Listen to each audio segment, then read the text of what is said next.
Hi, and welcome to the SaVeg Podcast. I'm Rose, also known as Cheap Lazy Vegan on YouTube.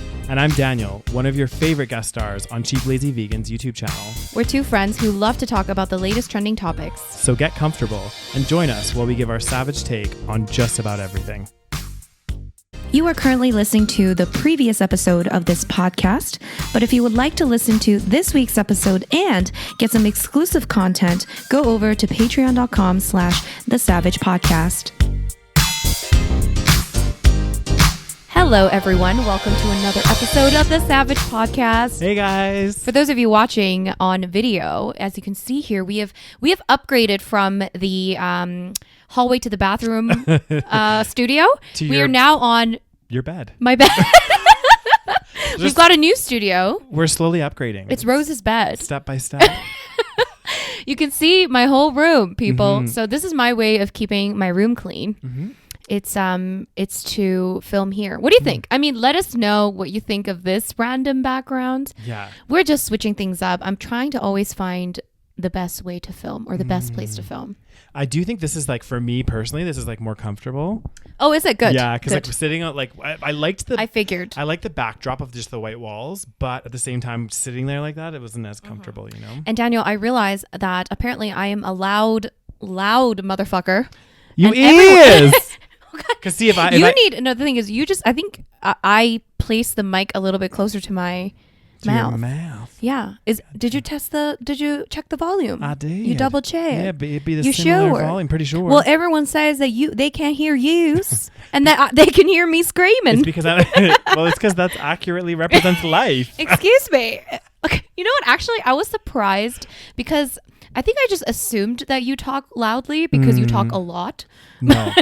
But you actually talk pretty calmly. Mm-hmm. I definitely talk with quantity, not volume. Not volume. Yeah. And yours is more volume and quantity. Excuse me. Damn. Anyways. We've been kicked out of a few restaurants because of you. Excuse me.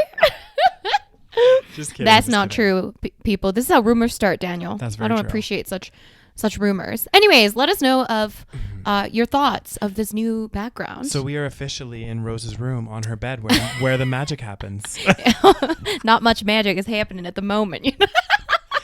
I'll be sleeping there. No. Like I said, not much magic is happening. Oh, gosh. This is a special place, Daniel. Not many people get to sit on this bed. Okay. And now you guys are all privy to see what Rose's room looks like. I know, because this is like a wide angle lens. So for those of you that are just listening to the podcast, you're probably like, what the fuck are you guys even saying? Anyways, we're sitting on my bed as we record this podcast. And anyways, what are we talking about today, Daniel? So today, as we had mentioned, we are going to talk about the recent David Attenborough documentary. Oh, shit. I think it's A Life on Our Planet or A Life on This Planet. Yeah, I think so. Yeah. Life on Our Planet, I think. Which is very like a very apt title, a very accurate title. Apt.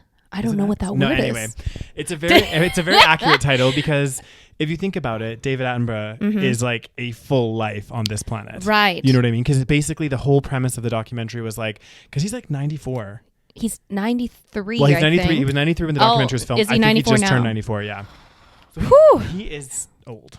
He's old. He's lived almost a century. Exactly. So I think it's really accurate. Like, I think it's interesting coming from his perspective, but also the fact that he's not only spent 94 years on this planet, but the nature of his job has taken him literally to every single corner of the earth for like the whole time. Yeah. And like dealing with wildlife and dealing with nature.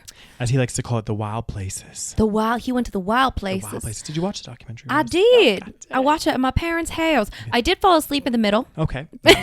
Just a little bit. Yeah. But I watched most of it. And it was, I don't know, did you come out feeling hopeful or pessimistic? Isn't it? That's interesting that you say that, because in the beginning I felt really pessimistic as he was going through. Like, he was like, oh, this is what happened in the 1940s and 50s, and then he kept going through and it was like the worse and worse and worse, and I was just like, you mean like the numbers, like where he showed the numbers, but also just like talking about, and then at the very end of his like kind of before he starts talking about the more positive stuff, he's like, we have literally destroyed this planet. And I was like, oh god. Oh god, I know, right? So and the thing is, I want to say that it made me optimistic as well, but like I think we'll go into it in a bit more detail a little bit later, but like I just feel like for a lot of the optimistic or the good things to happen, it takes kind of the global coordination that we've never seen before. Yes. So, and I think that's what concerns me. That is the scary part. The thing is, it is possible. That's what he was saying. The whole point, if you guys haven't watched the documentary, essentially it's David Attenborough being like, we basically fucked shit up. And now we need to, rewind some of this damage and start really working together to fix the environment and so that we can actually survive on this planet. Exactly. So, yeah, I mean, highly recommend watching it. We're going to delve into it a little bit deeper. But one of the things that, what was I? What were we just saying? My mind just went all over the place. God, Tim, you were just saying about how it was this documentary. Oh, yes. Okay. So basically, I don't know where I stand in terms of, do I find it more optimistic or pessimistic? Because it is optimistic if you think that humans on a global scale can implement these changes. It's optimistic in a sense. This is how my feelings. It's optimistic in a sense that from what we think and what scientists think, I think, we haven't yet reached that tipping point. We're close. We're goddamn close. We're goddamn close. When did he say was the tipping point? Did he say? He didn't. I don't think he actually said, but he was like, basically, we're like getting really close to a point of no return. The thing is like, we keep talking about this, and from what I've heard and other documentaries I've watched and things I've seen, we haven't quite reached that point yet. So in that regards, I'm hopeful. Right. And a lot of people say, look, there's steps that we can do actually. If we start taking these steps, we can reverse some of the damage that we've done, which makes me feel hopeful. But then all of the actions that they mentioned to do it requires, again, like I said before, that global level of cooperation and coordination. And that's just something like, how is that going to happen? And also it requires corporate cooperation, of course, and governments to actually implement and make sure and monitor that corporations are also abiding by these changes. And as we always discuss on this podcast, because of a little thing called capitalism, it makes that very difficult. God. And then we have, the deniers. Like, if everyone was on the same page, I think I would be very hopeful. But when is everyone on the same page? Exactly. And even with this COVID situation, like, we've seen how much, like, even just something like a pandemic, which should not be political. But it became so political, like crazy.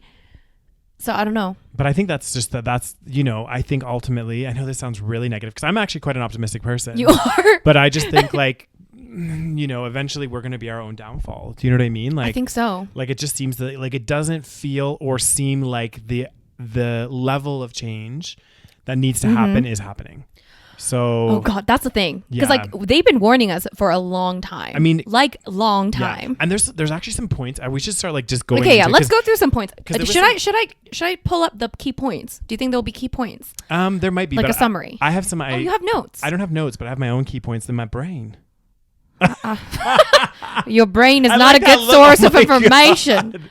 That look, Daniel, your brain is not a good source of information, especially after the weekend of drinking. Oh, that's true. We had a nice little romantic weekend. No, my God, no. We went on a little date night. We did, yeah. And we barely lasted past 10 p.m. Oh, yeah. The thing is, we went for dinner, and then we were we went for some drinks, but after dinner we both felt so full and we almost died, and then we couldn't even get drunk because we were so full, and then we went home. This is what happens when you reach the age of 32. Oh God, we had the most amazing dessert too. Oh. It was so good. It was like a donut with like it was like spicy apple or spice, like cinnamon apple, and like some like strawberry or blueberry. I think that's what made us sick though. Yeah, but I think the next time, like, we don't eat there, and we literally just go get dessert for a bottle of wine and dessert. Yes, I'm down. Should we do tonight? No, Rose, we can't. No, homegirl gotta watch what I eat today. Exactly. So I've pulled up this thing that's like. Oh God. No, I think this is just a summary of, let's just talk and see how it goes. Okay, Rose. well, let's discuss the main thing that a lot of vegans have a issue with this documentary. And what's that? It be the part about sustainable fishing. Oh, yes. Okay, yeah, please tell me your thoughts. Okay. So I was the the thing is around, because it was interesting, because he was saying in order for something to be sustainable earlier in the documentary, right, it has to be something that, how did he say it? Do you know what it has to be? Well, it has to be something that you can continue to do without causing that a negative impact. It's something that you can like sustainable forestry, for example, or sustainable anything. What am I trying to say? It's okay, Daniel. Ain't no pressure. We just on my bed. Yeah, that's true. God damn. We just having a talk. I feel pressure when I'm on your bed. I'm kidding. No, but well, sustainable by definition is something to be able to maintain at a certain rate or level. So that's kind of like the idea of sustainability. Mm-hmm. And I just feel like with fishing, because he was saying the whole argument that he had, yes, was like, okay, he used the example of a small island. I think it was in the Philippines, Palawan.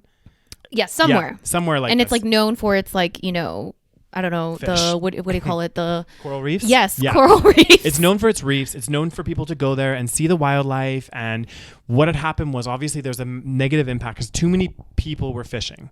And they were like fishing too heavily, and so the government stepped in, which is, again, this is something that's going to have to happen in order for any big change to happen, which is another reason why I'm a bit pessimistic. Right. Because in this example, this small isolated example, you had to have government intervention. Yes. Because otherwise the fishers would keep fishing. Yes. So anyway, long story short, so the fishermen were coming back with less in their nets, and the government also was seeing that tourism was impacted. So they're like, you know what? No, we need to step in, and we're going to designate no fish zones. Yes. So we're going to have massive areas where there's no fish. It's like a sanctuary. No, like no fishing. Yeah, sorry, yes. No fishing. So you're not allowed to fish in these areas. Exactly. So there'll be big areas, right? So the government said this is what's going to happen. And then what they found is actually because of this, all of a sudden the fishermen that were fishing in other areas started coming back with more fish because the fish that were in this no fishing area were able to thrive and they weren't overfished. And then actually their population exploded and overflow of that fish came into the areas where people were allowed to fish. Right. So then they were able to come back with more fish. And his argument was like, if we could do this on a global scale, right, is to designate massive areas in the ocean that are no fish zones, then then we'll be able to have a sustainable fishing industry because the no fishing zones, the fish will be able to thrive and everything else. And then the areas where you are allowed to fish, the thriving populations will overflow into it. Mm-hmm. Now, my two reasons why I think this is like not going to happen and it just can't happen. Well, number one, these no fish zones, they're not taking into consideration that a lot of fish are like migratory. So they're going to have like migratory routes. So unless the whole entire route of where these fish are going is protected. Oh, you're so smart. Goddamn, I'm not just a pretty face. You're not just a pretty face. Because you think about some of these fish, right? It's true. They have like a route. Exactly. They have like whatever. They have a certain thing that they follow, like an ecosystem. Anyway, continue. Yeah. So basically, that's not going to work. So Interesting. Because in Palawan, maybe it worked in this coral reef because fish were, because some types of fish, right, they stay in one area. They don't go around a lot. But then, especially like the open ocean fish, they migrate a lot. Yeah, they move a lot. They go everywhere, and then some of them come in, like the salmon, for example. They come into land, swim up a river. Right. They go lay their eggs in certain areas. So like that won't work because of that reason. Mm-hmm. And then the biggest reason why I think that we'll never ever ever be able to have sustainable fishing is because the whole idea of sustainable fishing is if you have this constant demand of fish that's too high. Exactly. You're never going to be able to sustainably fish unless the people that are eating fish, again, severely reduce the amount of fish. It's just never going to work. Yeah. And also the third reason, sorry, and then Rosie, I want you to come in here. You go. Keep going. The third reason, like I think, is again, you have to have government cooperation globally to designate no fish areas. Then you also somebody has to fund people to go monitor those areas to make sure people aren't fishing. Yeah, which is very hard to do on a global scale. Exactly. So like, who's going to pay for it? Who's going to do this? Who's going to, who's going to police that area? It's so many. And who's going to be allowed in the, like, isn't it going to overpopulate the fishing areas as well? So if you're a fisherman and like, let's say like, I don't know, 50% of wherever you're used to fishing is shut down, then wouldn't you just like go to the fishing areas only? And then just like, and then there's going to be a huge amount of fishermen there. Mm-hmm.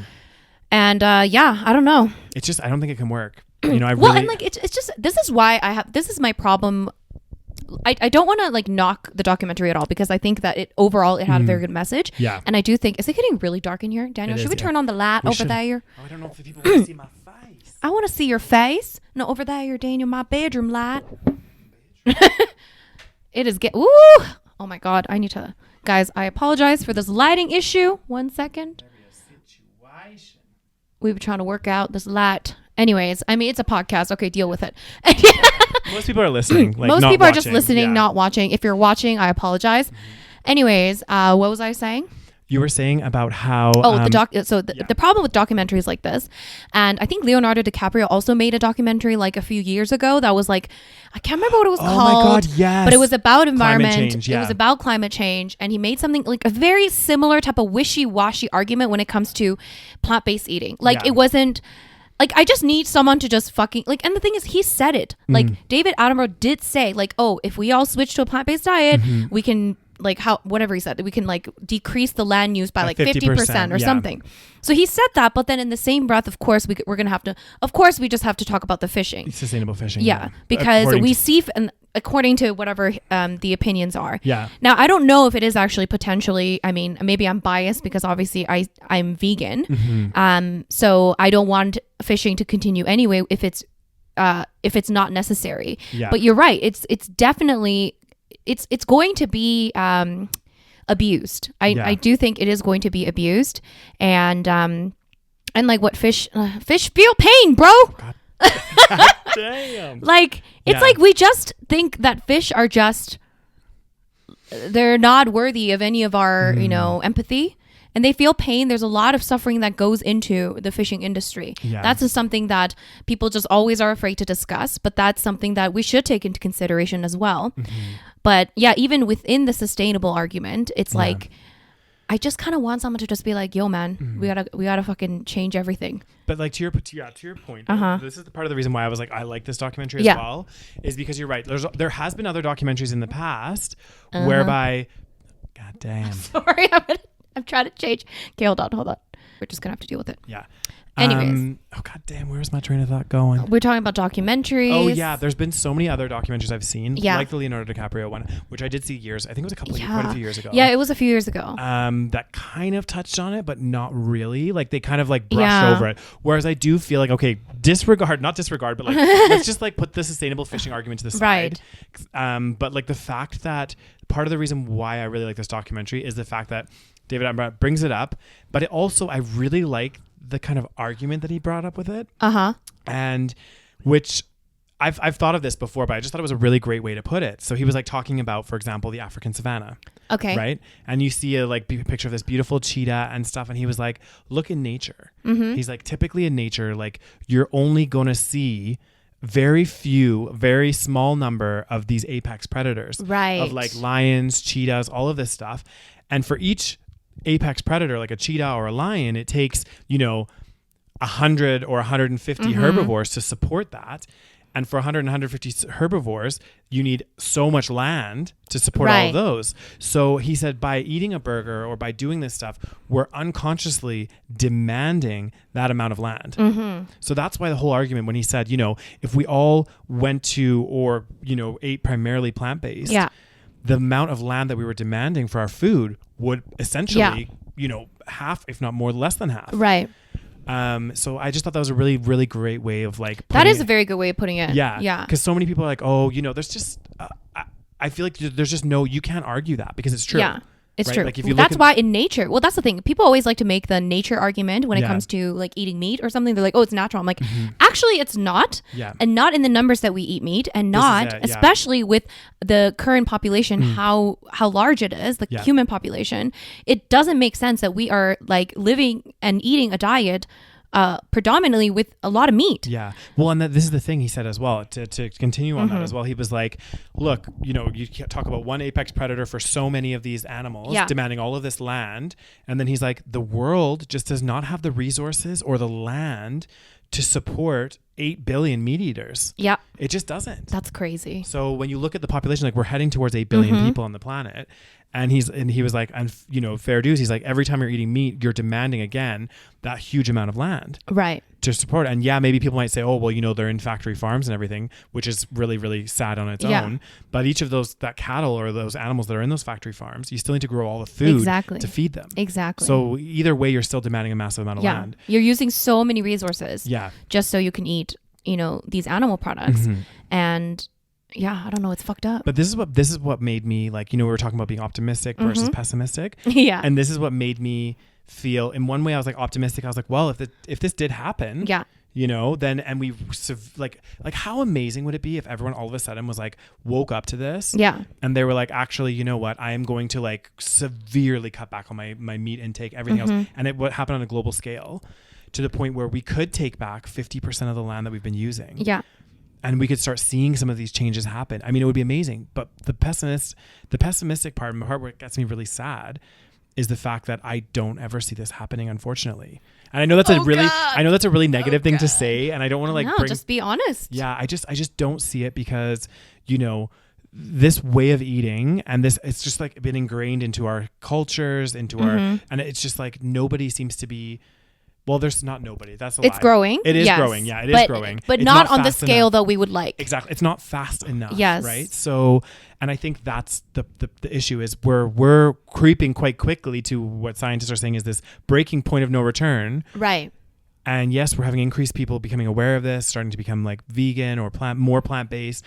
And it's like, it's not happening fast enough. It's not fast enough. And then we see in countries, for example, like China, that are now, you know, more recently become very developed, and the meat consumption in those countries have gone up. I'm pretty sure. Don't quote me on that. No, I think as the middle class has been growing, exactly. It has, So countries where traditionally maybe meat wasn't so heavy, like in Asia, for example, like even in Korea, people did not eat a lot of meat back in my parents' day and age. They couldn't afford because it. they couldn't. Exactly. Yeah. But now everyone eats so much meat. It's all over the place, and it's almost a sign in certain countries of prosperity, of being rich. Exactly. So even though like we can do our best, I mean, God, it's I don't know what is like. If we do our best, we don't know. We can't control what other people are doing. This is the thing. It's a net zero. I keep calling this some. What does that mean? A zero-sum game? So a zero-sum game means basically like if you were like saving, let's say, pretend you put $10 into savings, but I for some reason had access to your savings and I took that $10 out. Right. Zero-sum game. Oh God, is that what it? Actually, I don't know if it's exactly like this, but anyway, it's like there's a finite. Wait, what does it mean? Let me Google this. Yeah, it's because I hear it being used all the time. I know, and I think maybe I'm using it incorrectly. There's so many terms that I'm like, I feel like I'm using this wrong. A zero-sum game means it's just like you're not achieving anything. It's like taking one. Is that what it means? One step forward, one step back. It's like. Okay, so in game theory and economic theory, a zero-sum game is a mathematical representation of a situation in which each participant's gain or loss of utility is exactly balanced by the losses or gains of the utility of the other participants. Good job, exactly. Daniel. Yeah, I know something. I told you, Daniel would be smart today, only today. Well, thanks for that, Rose. I feel like, why am I so light and you are so dark? I think like, this is not, like, there is something wrong with this lighting situation. I think it's just that. There we I go. don't know what That's it's doing. little better. Anyways. And another way you could look at this sum zero game. So you talked about like, you know, us, for example, being vegan and then other people, you know, as we're having a growing vegan movement, we're also having a growing movement in some countries whereby middle class is growing and they're able to afford more meat. So they're buying more meat. But another example of this could be with like renewable energy. It could be with recycling, tons of stuff. So for example, like one country could come up with this great way to like take plastic out of the ocean. Yeah. But that doesn't matter if another country's just dumping it in. Yeah. So this is what I mean again when I say about the whole, I'm optimistic. So I'm like, there are people coming up with these cool inventions to like remove plastics out of the water. And, you know, we are moving forward with like a lot of renewable energies. But at the same time, until you have a global cooperation, doesn't matter because you could take as much plastic out. But if you have other countries that are dumping even more in, it's a zero-sum game. Oh, God damn. Well, now we know how to use it. God damn. I knew the whole time. God. Okay, Daniel, you going to cut that part out? So I guess that's... Okay, well, but the one thing here's the thing. Again, there is there's hope if we have hope in humanity. The problem is that we don't have hope in humanity. There's hope that, for example, the one thing that I found very interesting was, so he starts off the documentary in Chernobyl. Yeah. And he's like in, one of the buildings in Chernobyl, which clearly there's nobody there. And he explains that like 30 something years ago or somewhere along those lines, the whole thing happened. It was like a nuclear plant or something. It like exploded and therefore everyone had to leave. And therefore this place has been deserted for like no humans have lived there for the last like however many years, like 30 years.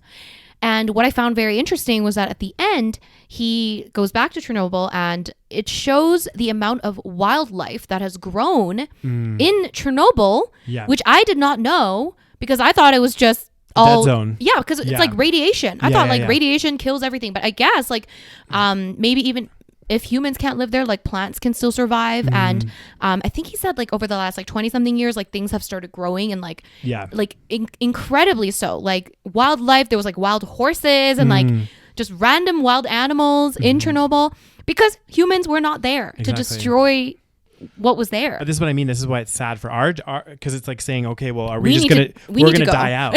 Okay, we need to go as human species, right? But I just think is that what it means? Basically, because I mean, otherwise, because if we can never agree on anything as a global, and I'm talking about globally, right? We can never agree on anything. I just feel like, and I'm really sorry, guys, if I'm coming off really negative, but like, this is the way I feel. I'm like, if we can't come to a global consensus, and which this issue of global warming and all of this climate change has been going on, and people have been talking about it for like my entire lifetime almost.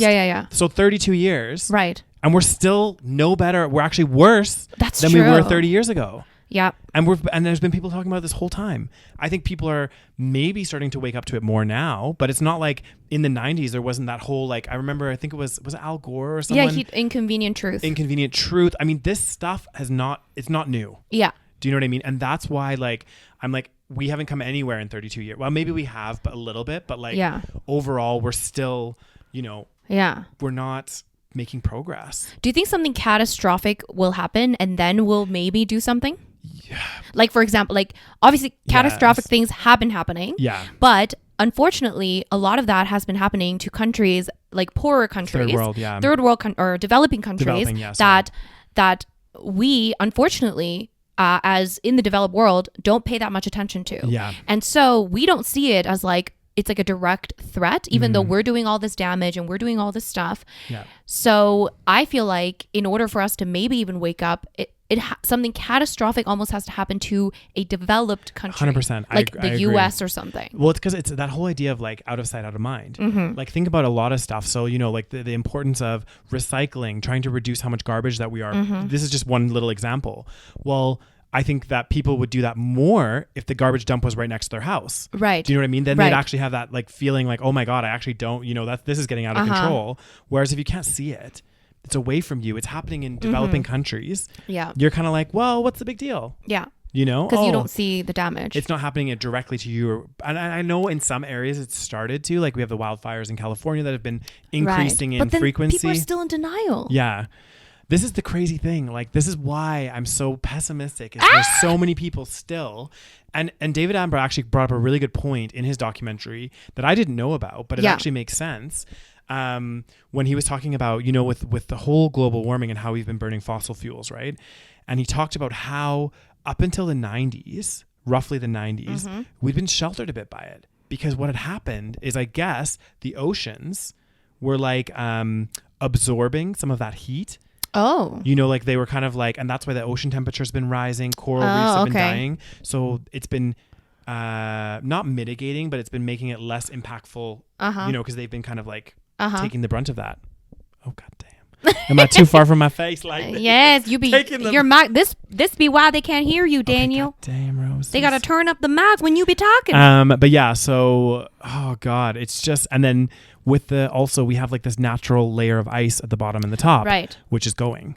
So once that's gone, we're doomed. Which again, everything that we're doing, it's like a domino effect almost, because it's like we're chopping down the forest, right, at a really fast rate to clear land. Right. By doing that, you're increasing carbon because the trees aren't converting it to oxygen, right? Yeah. So it's making the problem worse, the global warming worse. The heat of the whole world is getting more, so then the ice caps are melting, which will create exactly. Oh shit. Which is like our natural global AC. You know what I mean? And when that starts melting, it's like now it's going to get hotter faster. Yeah. So it's like almost like these are accelerating problems. Oh God. So. So we've realized that we are pessimistic about the future. I wish I could be optimistic. Honestly, like I wish that there was some like success stories whereby actually, you know, we've started reclaiming land and actually but it's not happening. Like we're not really doing any of that. It's just getting worse, to be honest. Every time I hear about it, it's worse than what it was 10 years ago. What is the solution? Like continuously just talking about it, and because the problem is, I think also it's the leadership of the world that we don't trust as well, because obviously like we always talk about, you know, governments are corrupt, you know, corporations are doing whatever they want because they're paying the governments, and this is happening everywhere. So we have leaders like even the president like of Brazil. Is he the president or do they have a prime minister? I think it's I don't know. Bolsonaro. Or is it president? I think he's I don't know. Anyway, Bolsonaro is like a Brazilian Trump, but maybe even more extreme. Yeah. And like he's like in denial that any of this is anything. Yeah, it's crazy. Even though like shit's on fire. like legit like literally on fire. So it's like oh God. Well, basically, like we just can't keep going the way that we're going. Like ultimately, another thing that I took away from this documentary is like we are damaging the earth at an accelerated pace. Yeah. So like, you know, shit is gonna start hitting the fan unless we make change, and it doesn't seem. I feel like there's not enough change that's being made right now, and so shit is gonna hit the fan. Yeah. And I think you're right. Until some of the developed nations and other areas are starting to really feel the impact of this, and until it starts hitting places like everywhere, like even look at our city, like how many people are like very conservative, very like, until all of a sudden shit starts hitting Calgary, people are going to be like, oh, it's happening over there, like what's the big deal, you know? And as soon as it starts hitting home, then people might, and even when it starts hitting home, people might not take action still. You know, that's what's like kind of like depressing. Oh God. Oh God. What are we going to do? Well, okay. The problem is that, all right, folks, we had a little technical difficulty. Daniel freaked out. I did. For a good moment. And I kept telling him, it'd be fine. It'd be all right. We're going to get it through. We're going to get through this. We're going to get it through. We're going to get through this. Okay, we're going to fix this issue. And we did. We come out on the other side. Smiling. You stress very easily, Daniel. I did not know that. No, I don't really. Actually, I did know that 100%. Well, it's because I'm working with you. No, Daniel's just a very stressed out individual. You'd be surprised at how stressed out of an individual Daniel is, actually. You think so? You are a very stressed out individual. Yes. You are. Anyways, on that happy note, what were you saying? This is not a you problem. This is not a you problem. This is a we problem. As in, this world be fucked, man. And like the thing is, if you have children, so it's not even like, I understand that people can be greedy and selfish, but like this should also be a selfish issue, right? Yeah. It's like every single one of us, for our own best interest, we should be looking out for our best interest, which is, you know, protecting this earth. But I guess a lot of people's arguments is like, you know, especially the really selfish people, they're not around for that long, so they're like, you know what, I'm just gonna do whatever the fuck I want. What about the grandkids? They're that selfish? They don't care about the grandkids? I don't know. God damn, Rose, there'd be crazy people out there. Okay. Why you be making kids if you don't care about them? This is true. Well, and it's funny because like David Attenborough, to go David back to Attenborough. Are we talking about David? Yeah, to go back to the documentary, he did bring up another very interesting point. Oh, are you going to talk about the human population? Well, that was going to be my next one, but not right away. Okay, which point would you like to discuss? Well, because we're talking about the future and, you know, thinking about our future. And he said it's funny that a lot of our pension funds, for example, or like investments are invested in the very things like oil and gas companies and like things where it'll destroy our planet. Exactly. See, this is the thing. Like, should we talk about pensions? Not pensions, investments. Oh, God dang. So recently I've been looking into investments. Oh, God dang. Which, as a 32-year-old child, I have not, I'm very bad with that kind of stuff. I'm very good at saving. Yeah. But you are very good at that. Investments, I just had no interest, you know. But anyways, I've been looking into it. Yeah. But like, that's the thing. It's just like a little game of numbers. But if you actually think about it, if you just invest in like, let's say like a mutual fund or something, and you're putting money into like a giant group of corporations, like, do you even know where your money is going? No. You know what I mean? It's like, are you going to do it? Like, that's why I was actually trying to look for like more sustainable type of investments rather than just whatever. Yeah. ESG investing. Yes, whatever. Yes, environmental, sustainable, social. Okay. Yeah, environmental, is it sustainable? Social, or I don't know. Yeah, but yes, so that's another thing. But it's like half the time because we're just on autopilot and doing things. Yeah, we don't even realize. We just think, oh, we just need to invest money so that we get, a return, and then we also, have a little bit of a future, some money in our future. But then it's like, are we putting our money into places that we don't even want to put in? This is the thing. So that was the argument that David Attenborough said. He's like, it's interesting because, people are investing in these funds and whatever else. And, the thing is, at the end of the day, like, it's funny if someone's like really young investing in like, certain companies that are actually doing a lot of harm. Right. So then he's like, well, what's the point of investing for a future if you're literally contributing to the things that are destroying your future? Right. You know what I mean? So it was an interesting, because I never thought about it that way either. Yeah. But it is very interesting point. And I think that is why you're seeing a lot more, they call it ESG investing. You're seeing a lot more companies offering that. But I think, again, you probably have to do some digging to find out if it is actually. It's like, there's like a term, it's like greenwashing or something, where companies will just pretend that they're like really environmentally friendly. They'll be like, we have all these great environmental policies. And really it's like, no. Oh, God damn. Yeah. So that's another thing. That's the thing. It's like so much of it falls on the consumer as well, which is another problem, is that most of us don't have time to do our research and, make sure that we're doing, all of the things that we can do to be, ethical and environmentally conscious and all of those things. And we should be able, in a perfect world, we should be able to rely on, agencies like governments to, look out for our best interests and the best interests of this planet. Yet we have to almost fight we have to try so hard to be environmentally conscious, to be living an ethical lifestyle, because everything else is not. Yeah. But if you just live, you're just doing so much harm just because of the world that has been created for us by the system that we're in. Oh, God damn. It'd be all about the system. But you're right. Like, the thing is, that's the unfortunate thing. And that's, again, my pessimistic view is we're in a perfect world. The governments would be, you could rely on them, and because they're elected by people, right? So that's like they're a representation of what we as a society quote unquote want. Exactly. And in a perfect world, they would put regulations and things in place to benefit all of society as a whole. But unfortunately, we talked about the corruption and everything else, and these big corporations doing whatever the fuck they want. It's just not happening. And maybe it's starting to happen. There's starting to be more legislation put in place. Yeah. But it's just not happening fast enough. Yeah. So should we go to Mars? Oh, God damn. Wasn't there a thing where you could like go to Mars? There was like talks about it, like a space voyage. Yeah, and they like got people to apply. Yeah. And a lot of people applied, I think. don't remember this, but wasn't it like super expensive? I think I don't know if it was, I'm sure maybe it was, but I think like you were sent there to like live. Oh, but right? it never kicked off. I guess not. Well, because they said that Mars, apparently in our solar system that we know of, apparently Mars is the only other planet that has like water on it or something, or like some form of like water that you could maybe extract or whatever. I don't know. Well, we can't destroy Mars too. I mean, good. Oh, God damn. Earth wasn't enough. We're going to Mars now. We're going to destroy that. We're like a little growing cancer in the universe. Oh my God, we are. Because actually, it's funny. I can't remember where I saw this, but they were like, I remember seeing this like quote somewhere or something. They were like, humans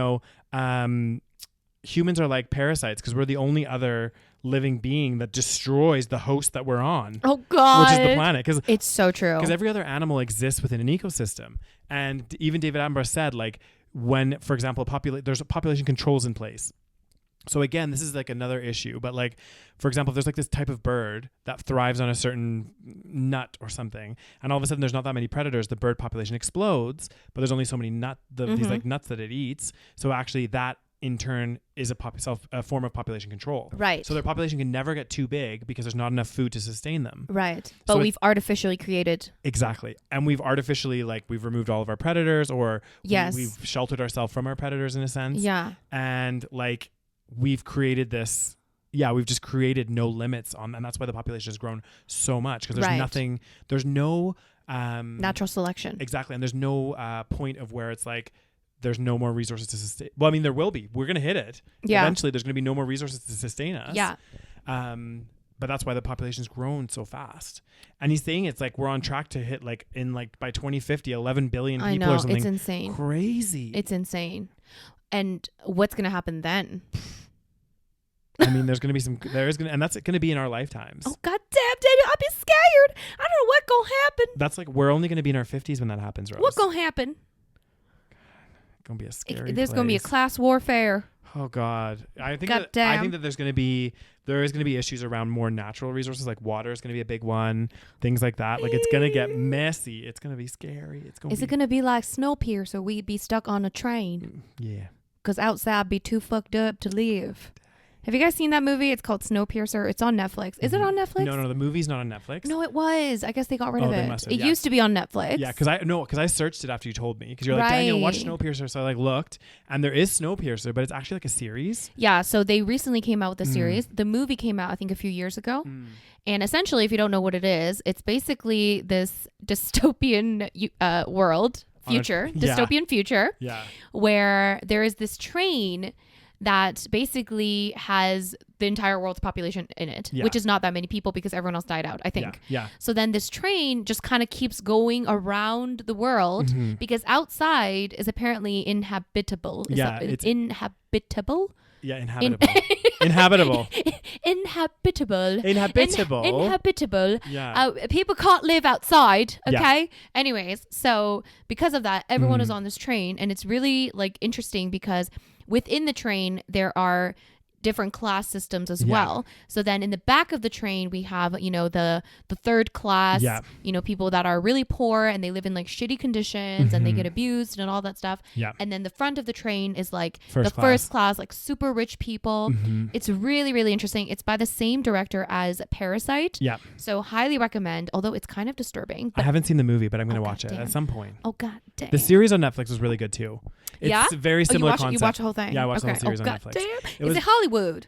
It's a bit Hollywood. Is there Koreans? No. Oh God damn. Well, actually, there might be, but it's not like. Oh God damn. No. Yeah, it's like I think it was a Hollywood version, like a TV Hollywood version. It was like a TV series, but it's the exact same concept. Right. And the whole idea of like they grow things on this train, and there's different cars for different things, and I don't know. It is really, really interesting. Is that our future, Daniel? And who knows? I mean, the way that we're going, it's like we're going down this like path of destruction. And like eventually something's gonna break. You know what I mean? Like it's gonna like really crazy shit is gonna happen. I know. I don't know when. I don't know how. I don't know what it's gonna be. But it's kind of like I feel like we as humans, we seem to love this like this thrill ride of like trying to break things because another thing is like we talk about capitalism as well. But eventually that's gonna hit a breaking point. Well, that's the whole. This is the reason. This is the problem. Capitalism is the issue. That's why we're at this mess of a situation. God damn. Right? That's why, because of such exponential growth over the last few years, because of this system where we are constantly producing more and more and more and more, and growing, which is why factory farms began. They became a thing. Yeah. And that created a huge mess of problems. Not just even talking about the animal rights issue, but just environmentally in general. Yeah. And then just the overproduction of everything, that is because of capitalism. And then, of course, people say, well, because of capitalism, we were able to create, there's a lot of innovation, which is true. But like, at what point do we realize like it's not worth it? Like the pros no longer outweigh the cons. Exactly. And is there a way that we could like, again, exist on this planet whereby we can still have these like cool innovations and stuff, but not at such a huge cost to the environment? Like there must be a way but again, I think it takes this level of global coordination that's just, we're not going to see it. We are like, honestly, the longer I live, I realize we are the dumbest, smartest people. Like we are the dumbest, most intelligent species on this planet. But this is it. Like we're so dumb. Even though we're so smart, but that makes us even more dumb because it's like if we are capable of having these discussions and actually understanding the consequences, yet we seem to keep going further and further away from the solution. Are we not the dumbest species alive? I would have to say yes. I mean, again, like we are literally like a cancer. Oh, God we're slowly killing the planet. And I mean, that's just the fact of it. Like, I don't care what people say, and people can try to deny this left, right, and center, but we are killing the planet. Yeah. And like, we're all contributing to it too. Exactly. That's the thing. So we all are. As consumers. Exactly. All of us. So we complain about the environment, yet we all contributed. What we gonna do, Daniel? I don't know. It never gonna end. Oh, well. Anyway, so that brings us on that happy note, guys. Let's do a more fun one for the Patreon exclusive. So we're gonna record a Patreon exclusive after this recordation. And we're hoping to do something a little bit more optimistic and jazzy. Okay, we don't know what we're gonna talk about, but we're gonna have jazz hands. We're gonna figure it out. We're gonna do something more lighthearted. If you guys want to join us on Patreon for extra episodes every month, join us. It is patreon.com/the SaVeg Podcast. You also get every episode a week earlier than everybody else. And you also get every episode ad-free, so that's good. And ad-free, guys, okay? I know YouTube be pumping out those ads. Oh, goddamn, YouTube be a sensation. An ad sensation. It'd be like that social dilemma popping up those ads. Don't hate the player, hate the game. Exactly. Okay, we live in a capitalist world. We got to make the money. Exactly. Goddamn, we got to keep growing. We got to grow and keep growing and growing and growing. Oh, God, what are we going to do? It never ends. Anyways, guys, so on that happy note, okay, let's end on a positive note. What are your positive takes from this? I mean, one of the positives is that, we can reverse some of this if we work hard enough. Yes. That's a positive. I think that's something that's a good thing to think of, is like we can start reversing some of this change. Yes. So I think that's a positive. That is true. Mm-hmm. I mean, who knows? Okay, if we have maybe another 20 years before like it hits the point of no return. Yeah. Then my hope, okay, is that people our age or even younger are going to become in power, and we are a lot more woke in terms of this environmental issues. Yeah. Yes, there are people around our age or even younger that might be in denial, but I don't think that that number is that big. Yeah. So I think most people, young people, are actually on board with this climate, trying to better this environment. Exactly. So if we have 20 years and we have some good people in power, potentially there is a smidgen of hope. Exactly. And you'd have to have that in every single country across the world. Daniel, why you be the pessimist? I be trying to be the optimist. So all those corrupt countries and every country. Daniel, we gonna have to start a revolution. A worldwide revolution. A global revolution. Mm-hmm.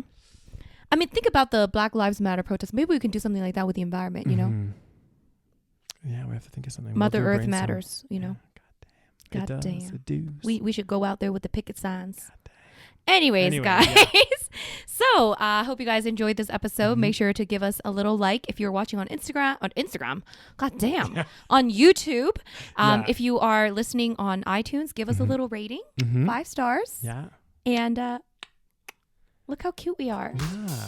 And let us know what your thoughts were. And that's it. Yeah. Bye, guys. Bye, guys. Have a great week. See you. Bye.